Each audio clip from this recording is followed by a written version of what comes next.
नमस्कार दोस्तों, स्वागत है आप सबका एक बार फिर से आपके अपने YouTube चैनल पे। और लास्ट क्लास में हमने बात की थी एकेकी और आच्छादक फलन, उसके साथ में बहु एकेकी और अंतःक्षेपी फलन की भी बात की थी। आज हम उससे थोड़ा सा आगे बढ़ के और चर्चा करते हैं कि जब हमें पहचान करनी हो एकेकी फलन और आच्छादक फलन की तो कैसे की जा सकती है। तो हम सबसे पहले इसकी पहचान देख लेते हैं। ऐसे हमने थोड़ी बहुत तो बात कल की क्लास में की थी, लेकिन आज इसको विस्तार में देखते हैं।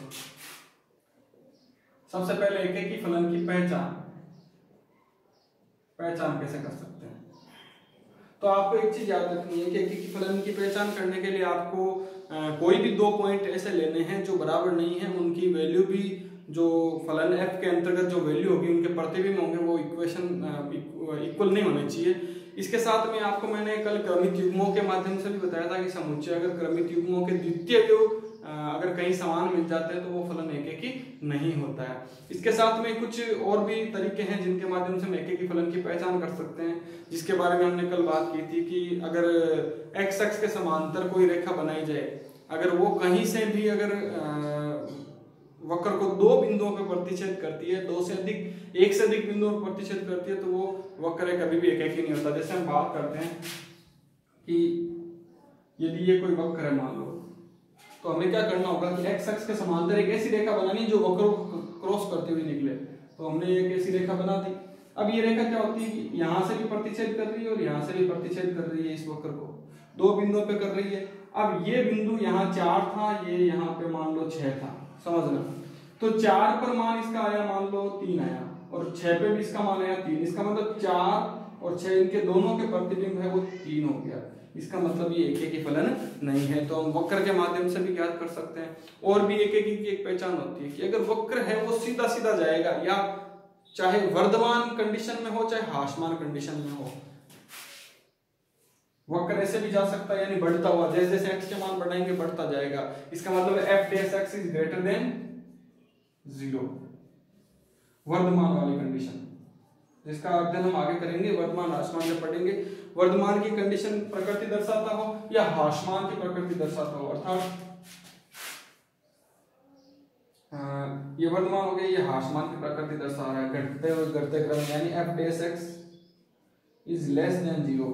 तो इन दोनों कंडीशन में हमें पता है कि अगर कोई फलन निरंतर वर्धमान हो रहा है तो उसकी जो घटने की दर है वो एक समान रहेगी, चेंजेस नहीं होगी। और जब भी कोई फलन है वो चेंजेस होता है, अपने प्रकृति बदलता है, उस कंडीशन में हमें पता है कि वो वर्धमान से अगर ह्रासमान जाएगा तो किसी न किसी बिंदु पे वो यू टर्न लेगा, और जहां भी यू टर्न मिल जाता है किसी वक्र को, वो फलन कभी भी एकेकी फलन नहीं होता है। जैसे कि अगर हम इसकी बात करें, यहां से यहां तक तो फलन है वो निरंतर ह्रासमान हो रहा था, घट रहा था, लेकिन इसके बाद में फलन है वो वर्धमान यानी बढ़ने की प्रकृति दर्शा रहा है। अगर दो प्रकृति एक साथ दर्शाता है तो फलन कभी भी एकेकी फलन नहीं होता है। तो आपको एक चीज ये भी याद रखनी है कि अगर कोई फलन निरंतर वर्धमान है, वो निरंतर ह्रासमान है, तो वो सदैव अपने प्रांत में एकेकी होगा। लेकिन अगर ये दोनों कंडीशन अगर एक साथ दर्शाता है तो वो फलन एकेकी नहीं होगा। जैसे कि अगर हम बात करें साइन थीटा की, कि साइन थीटा का वक्र कुछ इस प्रकार होता है सर्पिला का, तो हम देखते हैं कि यहाँ से यहाँ तक बढ़ा π/2 तक, फिर π/2 से यहाँ पे 3π/2 तक घटना शुरू हो गया, फिर 3π/2 से 2π तक वापस बढ़ना शुरू हो गया।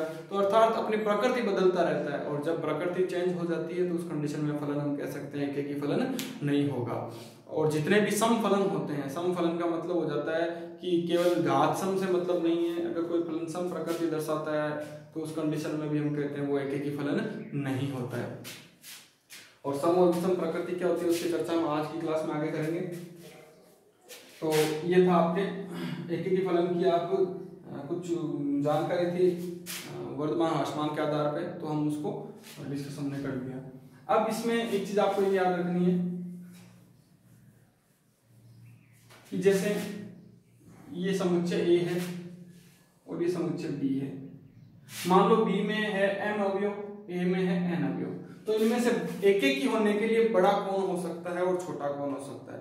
तो सपोज करो कि अगर इधर m के मान, जैसे मैंने a b c d 4 मान दिए, और इधर मैं दो कंडीशन ले रहा हूं, एक बार ज्यादा की और एक बार कम की। तो m के मान में ले रहा हूं 1 2 3, मैंने 3 मान ही लिए।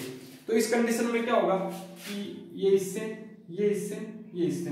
अब डी के लिए अगर ये फलन की परिभाषा में आएगा तो डी का मान भी कुछ न कुछ होगा, डी का भी प्रतिबिंब विद्यमान होगा, तो इसका मतलब डी को किसी न किसी से संबंध करवाना पड़ेगा, और जैसे मैं डी को किसी न किसी से संबंध करवाऊंगा तो ये एक ही नहीं रहेगा। इसका मतलब हो गया कि n है वो कभी भी छोटा नहीं हो सकता m से। अगर फलन को एक ही दर्शाना है तो n का मान है वो m से कभी भी छोटा नहीं हो सकता। तो हम ये कह सकते हैं सह प्रांत के अवयव है वो कभी भी प्रांत के अवयव से छोटे नहीं हो सकते। हाँ, बराबर हो सकते हैं और उससे ज्यादा भी हो सकते हैं। तो इसका मतलब हो गया कि जो m की वैल्यू है आपके m है वो बड़ा छोटा या बराबर होगा n से। इसका मतलब है इधर वाले मान या तो बराबर होने चाहिए ज्यादा होने चाहिए।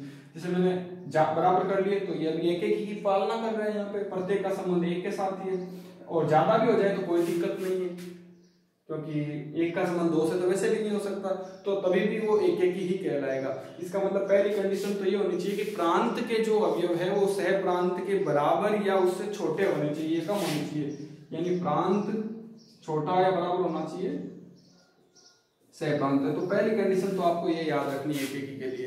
दूसरी कंडीशन मैं कहूं यहां से यहां तक कितने फलन एक एक ही फलन बन सकते हैं, तो समुच्चय ए से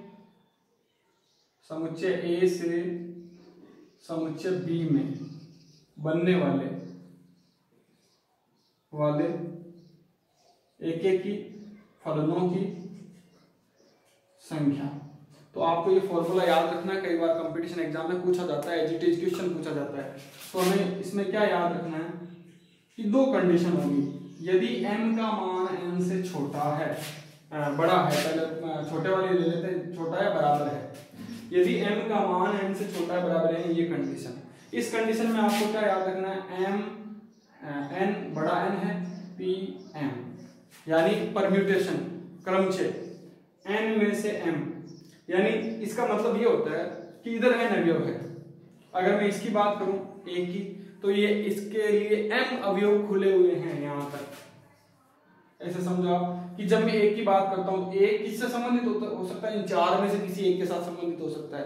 अर्थात एक के लिए चयन के कितने तरीके हो गए, चार। फिर बारी आती है दो की, दो के लिए कितने चयन के तरीके हो गए, तीन, क्योंकि एक कम हो गया, तीन। तीन के लिए कितने चयन के तरीके हो गए, दो, क्योंकि दो कम हो चुके हैं। चार के लिए कितने चयन के तरीके हो गए, सिर्फ एक बचेगा। तो ये इस प्रकार फैक्टोरियल के रूप में चलेगा, लेकिन इधर एलिमेंट 5 है तो ये हो जाएगा NPM, आपको याद रखना है। अब ये हम क्वेश्चन भी करके देखेंगे इसका। और बाई चांस अगर m का मान n से ज्यादा है तो हमें पता है एक भी फलन बनेगा ही नहीं एक ही का मान, तो ये आपको फॉर्मूला याद रखना है। क्वेश्चन कैसे आएगा, प्रश्न कुछ इस प्रकार आएगा, समुच्चय A में 3 तथा समुच्चय B में 2 अवयव है, तो बनने वाले एक एक ही फलनों की संख्या। सिंपल सी बात है, कितने फलन बनेंगे, 0 बनेंगे। रीजन क्या है कि इधर 3 एलिमेंट है, यानी m का मान 3 है, n का मान 2 है, इसका मतलब कंडीशन आ गई 2, इसका मतलब इसकी वैल्यू आएगी 0। एक भी एक एक ही फलन नहीं बनेगा। रीजन आपको भी थोड़ी देर पहले मैंने बता दिया था। अगर मान लो इधर संख्या 4 आ गई तो उस कंडीशन में बनेंगे, कितने बनेंगे, 4p3, यानी 4 का फैक्टोरियल अपॉन 4 माइनस 3 का फैक्टोरियल, तो ये हो जाएगा 4 × 3 × 2 × 1, तो ये आपके वैल्यू बन जाएगी। इस प्रकार परम्यूटेशन से आप वैल्यू ज्ञात कर सकते हो। ये ऐसे होगा कि इधर 3 अवयव है, 1 2 3 4, इधर 3 अवयव थे, इधर है A B C D, 4 अवयव है, तो बनने वाली संख्या कितनी हो जाएगी। अगर इसकी बात करें तो इसके लिए 3 एलिमेंट खुले हैं भाई। ये जैसे एक अवयव है, पहला अवयव है, कितने से संबंधित हो सकता है, इन 4 में से किसी एक से, तो इसके लिए कितनी चॉइस है, 4 चॉइस है। दूसरे वाले की कितनी चॉइस बनेगी, 3 चॉइस बनेगी। तीसरे वाले के लिए कितनी चॉइस बनेगी, 2 चॉइस बनेगी। तो 4 × 3 × 2 कितने हो जाएंगे, 24। तो यहाँ भी आंसर कितना मिल रहा है आपको, 24 मिल रहा है। तो इस प्रकार आप सॉल्व कर सकते हो। तो ये आपके एक एक ही फलनों की संख्या, आपको वहां से कोई दिक्कत नहीं आनी चाहिए। अब बात करते हैं आच्छादक फलनों की। इससे पूर्व में हमने एक चीज भी पढ़ी थी कि फलन कितने बन सकते हैं। उसमें हमारी थोड़ी सी मिस्टेक हो गई थी, हमने m की जगह n लिख दिया था। वो ऐसे था, जो लास्ट वीडियो फलन का हमने वीडियो बनाया था उसमें जब हमने फलनों की संख्या ज्ञात की थी उसमें शायद बाई मिस्टेक m की जगह n लिख दिया गया था कि भाई अगर a में m अवयव है, b में n अवयव है तो फलन कितने बनेंगे, उसकी डेफिनेशन समझना कि हमेशा m का मान है वो n से कम होना चाहिए। पहली बात तो ये, ज्यादा हो गया तो एक ही फलन नहीं बनेंगे। हम बात करें फलन की तो फलन के लिए तो m चाहे m और n चाहे कुछ भी हो कोई फर्क नहीं पड़ता, लेकिन अगर एक की बात हो तो m का मान है वो n से छोटा होना चाहिए। अब इसमें ऐसा कुछ नहीं होता, इसमें क्या होगा कि 1 2 3 4 कितने अवयव है, m अवयव है। इसमें कितने अवयव है, a b c कितने अवयव है, n अवयव। तो इधर वाला एक अवयव है वो इधर वाले कितने अवयव से रिलेशन रख सकता है, n से। दूसरा वाला अवयव ये भी कितनों से रिलेशन रख सकता है, n से। तीसरा वाला अवयव कितनों से रिलेशन रख सकता है, n से, क्योंकि एक की बात नहीं कर रहे हैं, अभी हम फलन की बात कर रहे हैं। तो इसी प्रकार m अवयव है तो लास्ट तक कितने मान आ जाएंगे यहाँ पे, m। तो हमने उस टाइम फॉर्मूला थोड़ा उल्टा लिख दिया था, m की पावर n लिख दिया था, जो कि गलत था। n की पावर m होगा क्योंकि n अवयव है, इधर वाले मान उसकी पावर में इधर वाले मान आएंगे, n की पावर m। तो उसमें थोड़ा सा आप करेक्शन कर लेना। अब बात करते हैं आच्छादित फलनों की।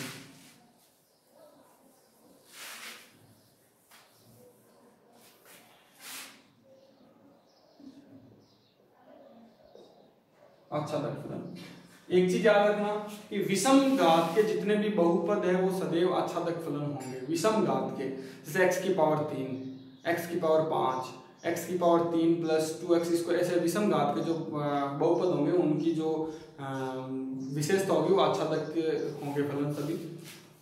अब आच्छादित फलनों की हम संख्या कैसे ज्ञात कर सकते हैं तो वो भी देखना कि जैसे ये a है, ये आपके b है। आच्छादित कब होंगे कि इधर जैसे 4 1 2 3 4 5 अवयव लिए मैंने, ऐसे ही इसमें मैं एक बार कम लेके देख लेता हूँ, मैंने 3 4 अवयव ही लिए हैं। तो क्या होगा, ये इससे रिलेटेड, ये इससे, ये इससे, ये इससे और ये किसी एक से वापस रिपीट होगा। इसका मतलब है इधर संख्या ज्यादा है तो कोई दिक्कत नहीं, आच्छादित हो सकता है। दूसरी कंडीशन क्या लेंगे, बराबर ले लेते हैं e तो भी आच्छादित है। इसका मतलब हो गया इसके अवयव अगर m है, इसके अगर अवयव n है तो m अगर बराबर है या n से छोटा है तो उस कंडीशन में फलन आच्छादित होगा। कितना होगा, क्या होगा वो बाद में बात करेंगे, फिलहाल हम बात करते हैं आच्छादित होगा। लेकिन अगर सपोज करो इधर एक अवयव और ज्यादा होता तो उस कंडीशन में आप इसका रिलेशन किससे दर्शाते, अगर किसी एक से दर्शाते, जैसे मैंने 3 से दर्शाया तो ये फलन ही नहीं होता उस कंडीशन में। इसका मतलब है अगर आपको आच्छादित फलन दिखाना है तो जो m का मान है वो सदैव n से छोटा ही होना चाहिए, ज्यादा नहीं होना चाहिए। तो m का मान अगर n से ज्यादा है तो वो फलन कभी भी आच्छादित नहीं होगा। तो आपको पहली चीज तो याद ये रखनी है कि प्रांत है अगर वो सह प्रांत से अधिक हो गया, प्रांत सह प्रांत से अधिक हो गया, उस कंडीशन में फलन आच्छादित कभी भी नहीं होगा। तो ये विशेष कंडीशन है, कई बार कंपटीशन एग्जाम में से सीधे पूछ लिया जाता है कि एक फलन है एक फलन f है जो a से b में परिभाषित है, तो इसके लिए कौन सी कंडीशन होगी वो आच्छादित फलन के लिए उसको जिम्मेदार मानेगी। तो इनमें से आपको ये कंडीशन याद रखनी है। अब इस कंडीशन में तो आच्छादित होगा ही नहीं, तो ये कंडीशन हमारे सामने है अभी। अब इस कंडीशन में कितने आच्छादित फलन बनेंगे तो हमें याद रखना है कि आच्छादित फलनों की संख्या a से b में आच्छादित फलनों की संख्या ये हो जाएगी सिग्मा i बराबर 1 से लेके n तक, n अवयव, इसके n अवयव काम में लेने हमें -1 की power n minus r n c r की पावर m, ये आपके एलिमेंट हो जाएंगे। तो इस प्रकार आप आच्छादित फलनों की जो संख्या है वो ज्ञात कर सकते हो। यहाँ पे r के मान क्या क्या लेने हैं, 1 से लगा के n तक r के मान लेने हैं, और सॉरी हाँ i के मान, यहाँ i के मान है वो 1 से लगा के n तक लेने हैं। एक संचय वाली जो c के गुणांक होते हैं उनके आधार पे एक आपके इक्वेशन मिलेगी आपको, उसको आपको सरल करना है, आपकी वैल्यू आपको प्राप्त हो जाएगी। लेकिन इसकी एक विशेष कंडीशन कई बार पूछी जाती है कि अगर इस समुच्चय में तो m अवयव है लेकिन इस समुच्चय में केवल 2 ही अवयव है, उस कंडीशन में क्या होगा। तो एक विशेष कंडीशन आपको याद रखनी है कि A में तो अवयव है n या m तथा B में सिर्फ 2 ही अवयव है, उस कंडीशन में कितने आच्छादक फलन बन सकते हैं। तो A से B में बनने वाले, ये आपको याद रखना है, बनने वाले कुल आच्छादक फलनों की संख्या बराबर हो जाएगी 2 की पावर m माइनस 2। आपको ये छोटा सा फॉर्मूला आपको याद रखना है क्योंकि 1-2 बार कंपटीशन एग्जाम में पूछा भी जा चुका है। 2 की पावर m माइनस 2, अगर a में 5 अवयव है तो 2 की पावर 5 यानी 32 माइनस 2 आ जाएगा उत्तर। 3 है तो 2 की पावर 3 8 माइनस 2 यानी 6 आच्छादक फलन बन सकते हैं। तो आपको ये याद रखना है, तो एक बार इसका स्क्रीनशॉट ले लो।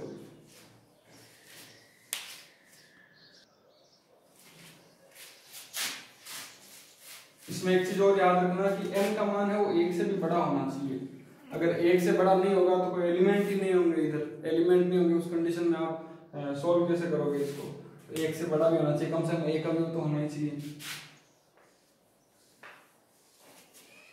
अब बात करते हैं आगे कुछ विशेष फलन की परिभाषा हमें आनी चाहिए। नंबर 1 बात करते हैं बीजीय फलनों की। फलन 2 प्रकार के हम पढ़ेंगे, बीजीय और अबीजीय। बीजीय फलन और 2 नंबर अबीजीय फलन। अभी फलन में बहुत कुछ है, आवर्ती फलन है, संयुक्त फलन है, प्रतिलोम फलन है। सबसे इंपॉर्टेंट जो क्वेश्चन आते हैं वो आपके फलन के प्रांत और परिसर ज्ञात करने के आते हैं। तो जितने भी प्रकार के प्रांत और परिसर कैसे कैसे अलग अलग लघुगणक में, त्रिकोणमिति में, बहुपद में, अंडर रूट में, वर्गमूल जो हम ज्ञात करते हैं उनमें जितने भी प्रकार के हम उन सब पे चर्चा करेंगे। काफी लंबा वीडियो बनने वाला है, इसीलिए हम छोटे छोटे पार्ट में उसको डिस्कशन कर रहे हैं। 30-30 मिनट के वीडियो है, हर टॉपिक छोटे रूप में उनको डिस्कस करेंगे आराम से, कोई दिक्कत नहीं है, समझ में आना चाहिए। बीजीय फलन क्या होते हैं और अबीजीय फलन क्या होते हैं। तो सबसे पहले हम बात कर लेते हैं बीजीय फलन की। x के जो चर राशि है जिसे हम स्वतंत्र चर बोलते हैं, x की घातों के रूप में जो फलन होते हैं, जिनमें घातें पूर्णांक भी हो सकती है और आपके क्या बोले हैं वर्गमूल की घातें भी हो सकती है, उनको बीजीय फलन बोलते हैं। जैसे लेकिन उनमें क्या होगा कि आपके 4 मूलभूत संक्रियाएं जो होती है उनके रूप में उनको लिखा जाएगा। तो इसको हम बोलेंगे कि स्वतंत्र चर x की घातों जिनमें पूर्णांक और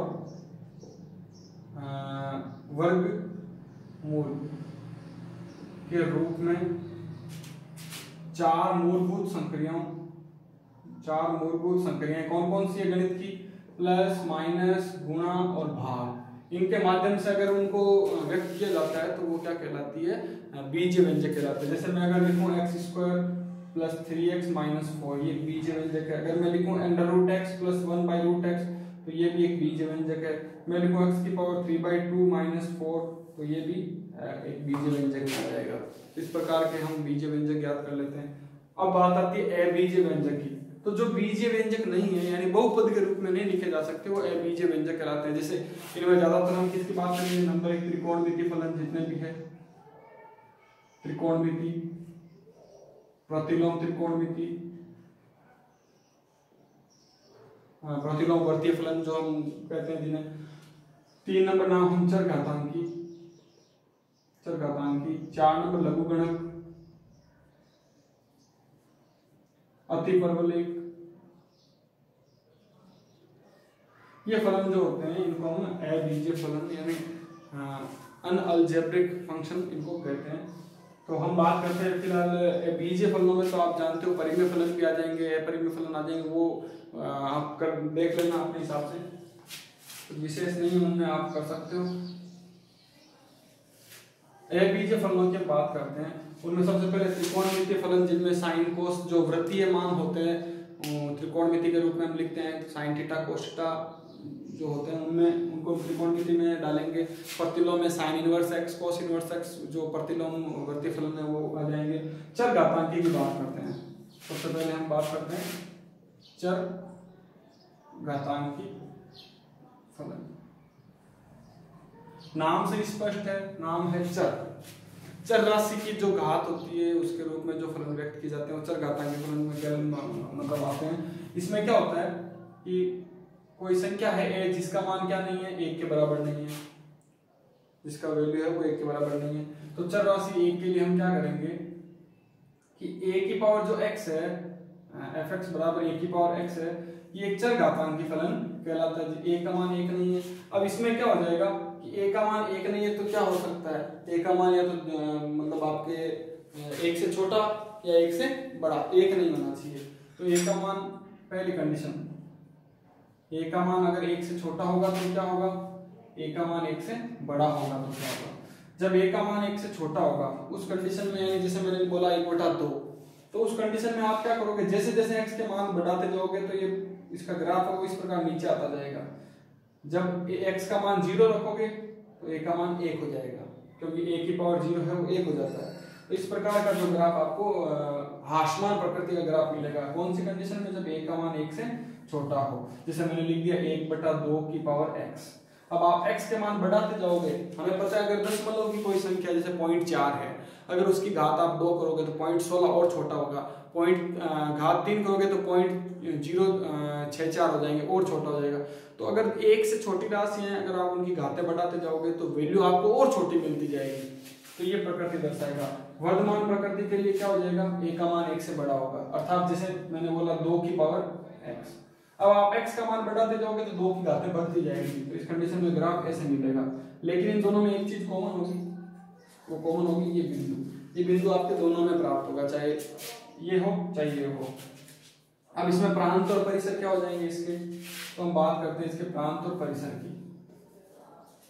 प्रांत, आपने सारे मान लिए इधर वाले इधर वाले, इसका मतलब प्रांत हो गया r।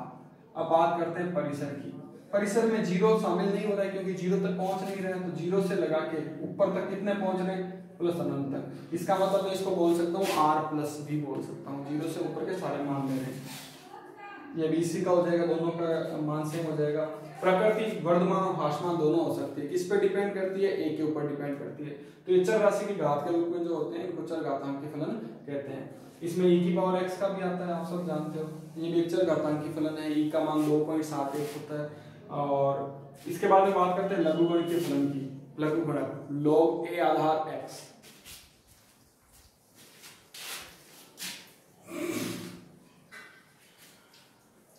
दो नंबर अगली बात करते हैं हम लघुगणकीय फलनों की।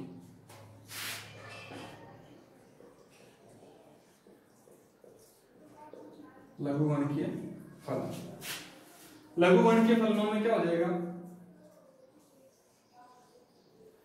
fx बराबर इनको इस रूप में लिखा जाएगा log a आधार x। यहाँ पे जो a का मान होगा वो बिल्कुल उसी तरह होगा, a का मान 1 के बराबर नहीं होना चाहिए और a का मान है वो 0 से बड़ा होना चाहिए। दो कंडीशन आपको याद रखनी है, a का मान 0 से बड़ा होना चाहिए, a का मान क्या नहीं होना चाहिए, 1 नहीं होना चाहिए। तो इन दोनों कंडीशन में आप देखोगे कि वैल्यू जो आपको मिलेगी, आप जैसे जैसे मान रखते जाओगे ये इस प्रकार ग्राफ आपको प्राप्त होगा। 1 का मान होगा वो 0 हो जाएगा, 1 0 पे गुजरेगा। ये कौन सी कंडीशन में आएगा, जब a का मान 1 से बड़ा है। जब a का मान 1 से छोटा होगा उस कंडीशन में वापस ग्राफ है वो बिल्कुल जो अभी पीछे हमने किया था उसी प्रकार आपको प्राप्त होगा। a का मान 0 और 1 के बीच में है तो उस कंडीशन में आपको ये वक्र मिलेगा और ये मान 1 के बड़े के लिए। तो ये लघुगणकीय है। इसका प्रांत क्या हो जाएगा, आपने सारे मान थोड़े लिए, आपने केवल इधर वाले मान लिए 0 से उधर के, तो ये हो जाएगा प्रांत हो जाएगा 0 से इनफाइनाइट। परिसर की बात करते हैं तो परिसर हो जाएगा माइनस से लगा के प्लस के सारे मान आ रहे हैं तो परिसर हो जाएगा r। अर्थात लघुगण के फलन है वो कहां से कहां तक परिभाषित हो जाएंगे, 0 से अनंत से लगा के r तक, और चर घातांक के फलन है वो r से लगा के 0 से इनफाइनाइट, यानी एक दूसरे के प्रतिलोम है, ध्यान रखना। तो आपको ये चीजें थोड़ी विशेष तरीके से याद रखनी है। उसके बाद में अतिपरवलयिक फलन फिलहाल आपके सिलेबस में नहीं है, फिर भी हम बात कर लेते हैं कि साइन हाइपरबोला जो हाइपरबोलिक फंक्शन है वो ऐसे लिखे जाएंगे, साइन हाइपरबोलिक x, h जो साइन होगा वो हाइपरबोला का होगा, अतिपरवलय का होगा। तो फिलहाल अपने सिलेबस में नहीं है तो इसकी हम चर्चा नहीं करेंगे। लघुगणक। अब दो चीजें और आपको ध्यान में रखनी है, स्पष्ट फलन और अस्पष्ट फलन।